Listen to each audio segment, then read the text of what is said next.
Ariane, so what are we here for? I just wanted to ask you about some questions about the time we've lived here. Okay, at Dar Khalifa, where we're sitting now. All right, so okay, go ahead. What was Dar Khalifa like when we first moved here? You know, when we first came to Dar Khalifa, it was 2003, and the house had been empty for a really, really long time, for years and years and years. And it was surrounded in the middle of a bidonville. It was in the middle of a bidonville, a shanty town. And in Casablanca, a city which I didn't really know very much about. And when I came here first, I remember arriving at the house, coming through the shanty town and arriving at the house, and I knocked on the door and the guardian opened the door to the garden, and I walked in, and it was like an amazing kind of fantasy from 1001 Nights. There were sprawling gardens and courtyards with fountains and just such beauty. But as I said, the house had been empty for so long, so it was kind of tarnished by just wear and tear of being where it is. It's very close to the ocean, and it seemed quite sad, and I really felt desperately passionate about bringing love and joy and laughter back into Dar Khalifa. And that's what we did, and I'm really, really proud of that. Okay, can you tell me about the exorcism for the jinns? The exorcism. Well, that's a crazy thing, because when we got the house and we moved in here, the guardians who came with the house, they started ranting and raving, "You can't live in the house." And I said, "But I've got my wife and 2 tiny children, and we have to live in the house because that's our plan." And they said, "You can't, because there's evil jinns. There are jinns everywhere, especially in the well and in the toilets in the house. And we have to have a grand exorcism." And so we did. And I found a Sawa exorcist from Meknes, and they came here. 24 of them came. And they held a huge exorcism. They said they sucked the jinns out from the walls, and they they killed a goat and skinned it and poured they did it right here, if you remember, in this courtyard, in the kind of in the middle of the house. And they said this was the heart of Dar Khalifa. And they hung up the goat right there. And I remember you squatting just there as a 2 or 3 year old, and you were squatting there in the morning, and the blood was dripping off the goat. And I thought, gosh, you're going to be really messed up and worried. Do you remember any of it? I remember walking down each morning and seeing the goat. Seeing it. And I said to you, "Ariane, what do you think?" And you burst out laughing. You were 3 years old. And you said, "Silly goat, its head fell off." That's what I remember. That's horrible. Do you remember being here as a little girl? What do you remember?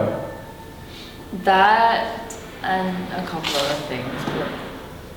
This feels like home though to you, right? Why? Because I've lived here for most of my life, so... So you're used to it? Yeah. Yeah, and you feel comfortable. It's an amazing house because it has a soul, You really feel that, look, it's stone, this house. And you feel that it's very, very special. Okay, carry on.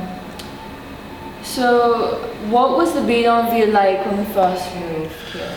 Well, when we first moved here, the bidonville was enormous, and there were thousands and thousands of people living there. And until just a couple of months ago, there was no road or anything. And slowly, over the years, people have moved out, and over the last couple of years, as you've seen, there's been a huge, ugly apartment building that we can even see from here through the top of the courtyard.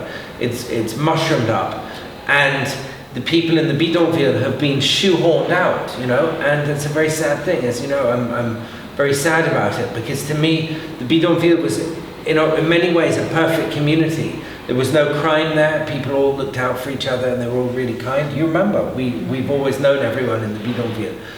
And now there's a road going through, and there are the last few dozen houses, and it looks a little bit like a war zone, as you've seen, because you've never been to a war zone, but they've smashed down a lot of the houses.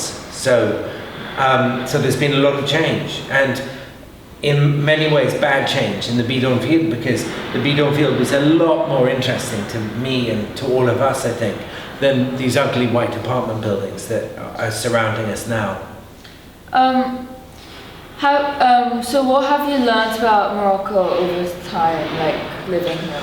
What I've learned about Morocco is that Morocco might look all organized and westernized like Casablanca, and it may be a stone's throw from Europe, but really Morocco is kind of the deepest, darkest Orient, and in such a wonderful, magical way.